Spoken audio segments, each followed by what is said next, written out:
चम चम चमकला मागे कैसे धुरवा।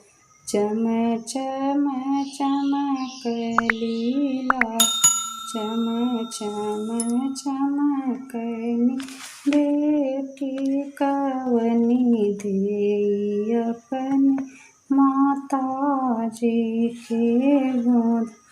घोड़वा चढ़ल आमे दुल्हे कवने रामांगर में पड़ले बड़ी जोर। अड़खी के बोलने दुल्हे कवने रामा तनी धन बेनिया डोला।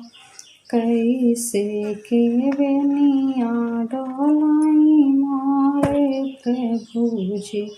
नैहर के सब लोग ठग यतनी बचनी जब सुनन कवने राम।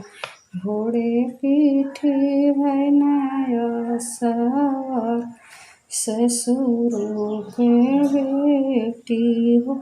नरए में छोड़े कैले दूसरा बिया।